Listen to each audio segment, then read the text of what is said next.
Business at the Speed of Thought by Bill Gates. Introduction. Imagine this for a moment. You're standing in a boardroom in Germany, in front of some of the most powerful and experienced bankers in the country. They're all decades older than you. They've seen empires rise and fall, and frankly, they look tired and unimpressed. They've just sat through hours of technical presentations from your team, and now they're looking at you, their arms crossed, with one simple, burning question: what is your vision for the future? This isn't a hypothetical scenario. This is exactly what happened to a young Bill Gates. No notes, no prepared speech. He had to stand there and, on the spot, explain the entire digital revolution that was about to change their world forever. What would you do? This story gets to the heart of the book we're exploring today. Business at the Speed of Thought.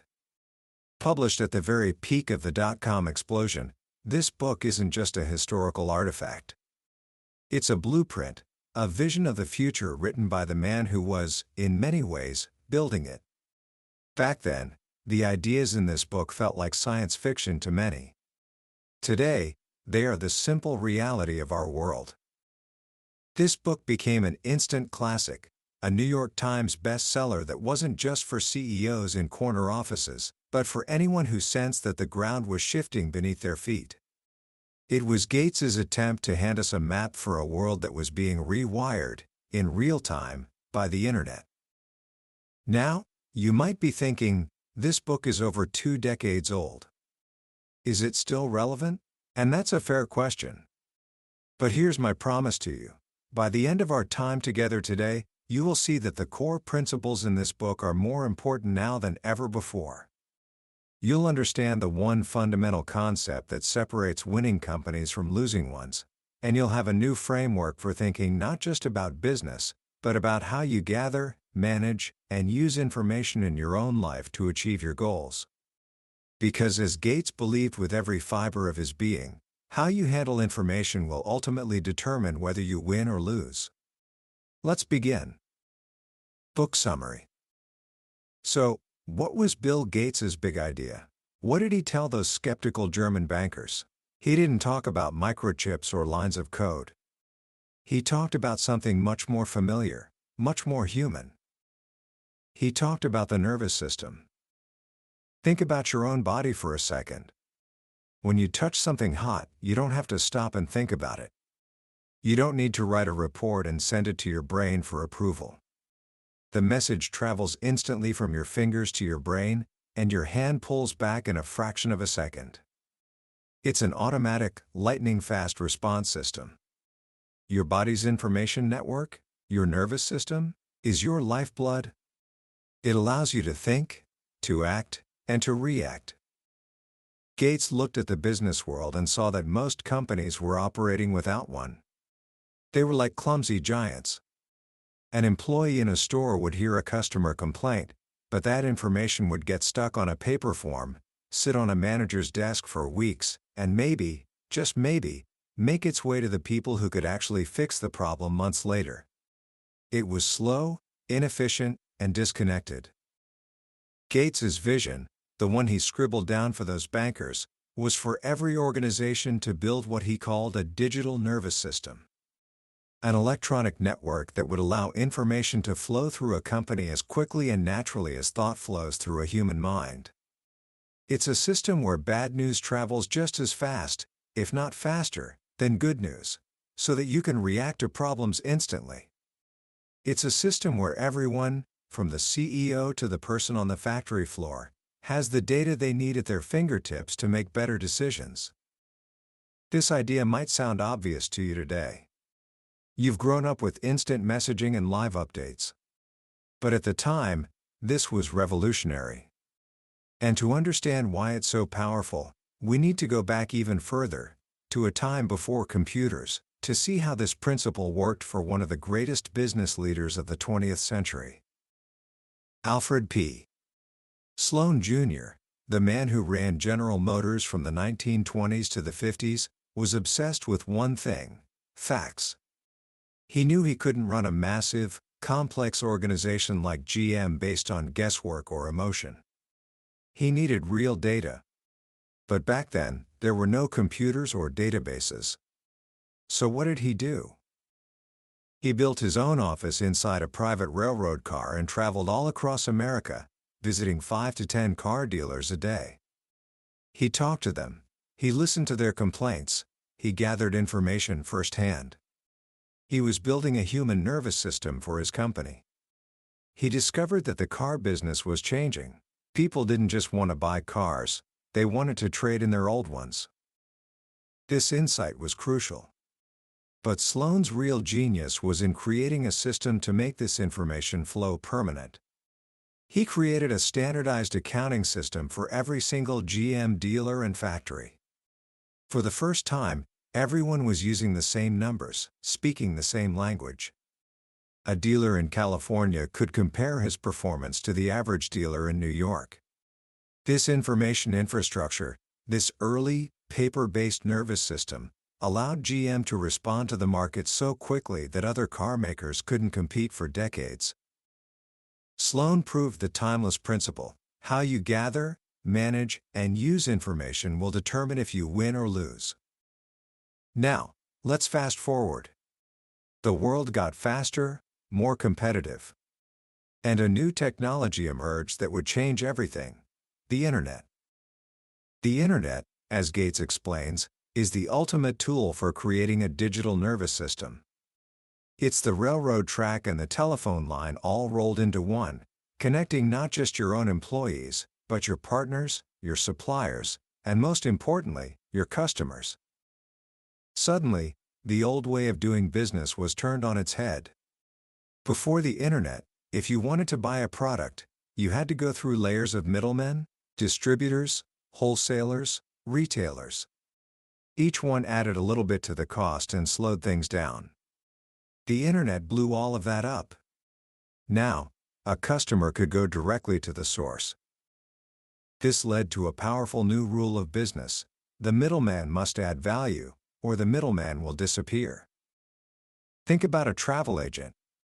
If all they did was book a simple plane ticket, a task you could now do yourself online in 5 minutes, their role became obsolete. However, a travel agent who could create a once-in-a-lifetime, personalized tour through the vineyards of Italy, that person was still adding immense value and would thrive. This shift forced every company to ask a hard question: what value are we really providing? Look at a company like Dell Computers. They were one of the first to truly understand this. Their entire business was built on selling directly to the customer, and the Internet was like pouring gasoline on that fire. They created a website where you could not only buy a computer but configure it exactly how you wanted it. Their online sales exploded, going from $1 million a week to $1 million a day, and then kept climbing. But it wasn't just about selling. It was about listening. Dell used their website to create a direct line to their customers. They received suggestions online and made hundreds of changes to their site based on that feedback. They even created over 5,000 unique, personalized web pages for their biggest corporate clients, making it incredibly easy for them to manage their purchases. Dell learned a profound lesson, one that Merrill Lynch, the giant financial firm, also discovered: an educated customer is a better customer. Merrill Lynch was initially threatened by the rise of low-cost online stock trading. Their whole business was built on their expert financial consultants giving advice. But they realized their real value wasn't just providing stock prices; that information was now free everywhere online. Their value was in providing knowledge and personalized financial plans. So, they invested nearly $1 billion to build a new digital system. This system gave their consultants all the information they needed in one place, freeing them up from grunt work so they could spend more time advising clients. Then, they did something bold. They gave a version of this system to their customers. By sharing information, they didn't weaken the relationship, they strengthened it. Customers came to meetings better informed, asked smarter questions, and the real magic could begin.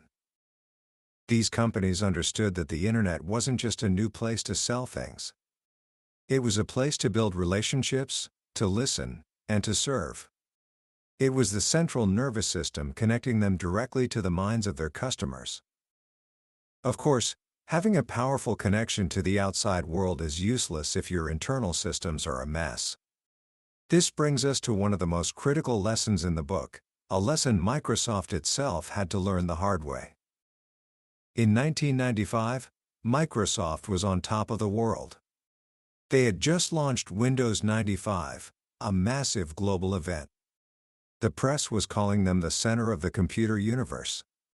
But within months, the story completely flipped. A new word had exploded into the public consciousness: Internet. And the narrative was that Microsoft had missed it entirely.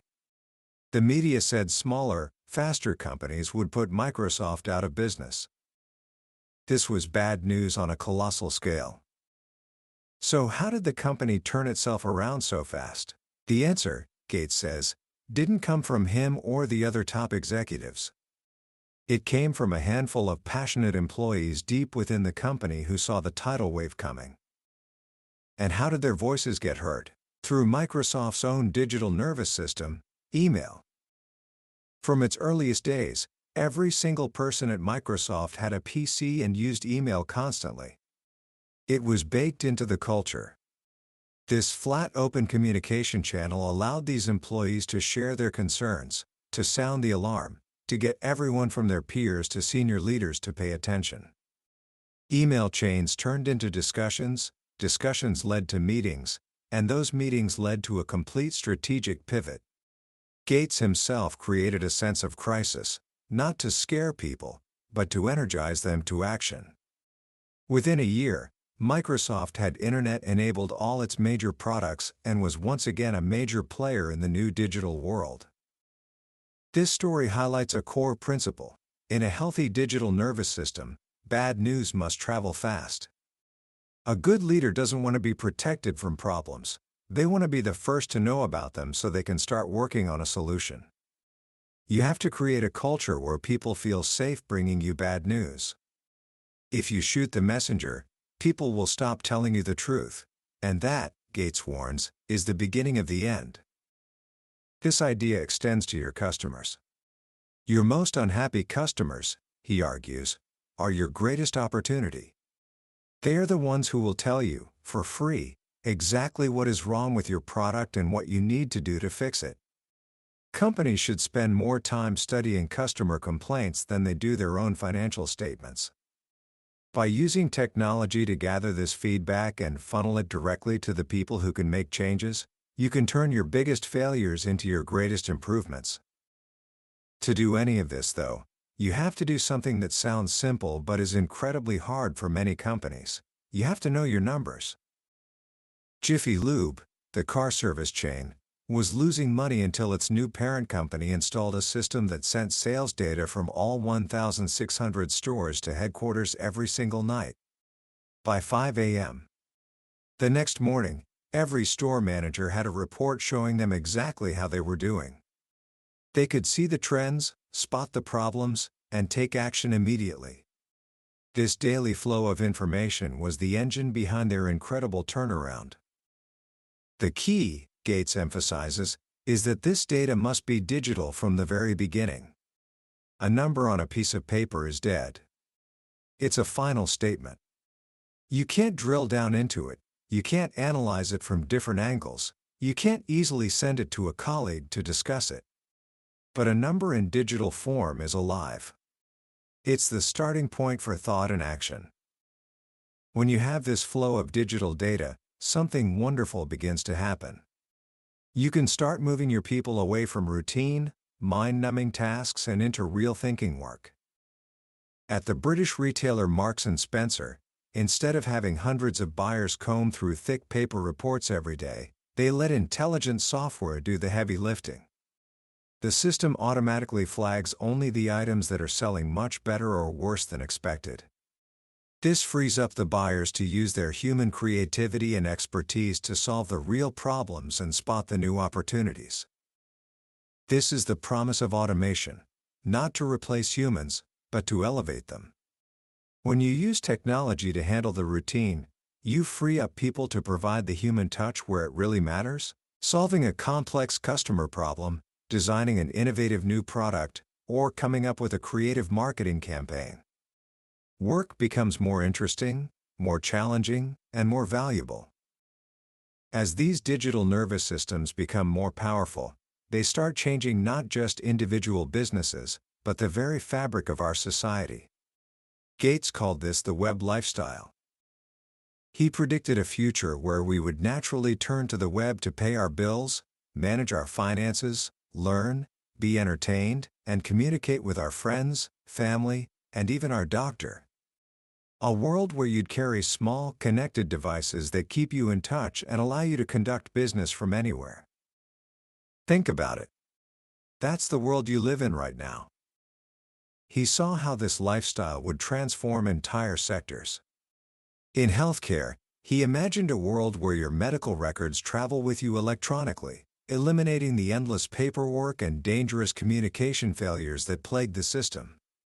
A world where doctors spend less time on administration and more time with patients. In government, he envisioned a single online face for citizens, where you could get a license, pay taxes, or find information without having to navigate a confusing maze of different agencies. He saw how digital systems could drastically cut waste and make government services more responsive to the people they serve. And in education, he foresaw a revolution.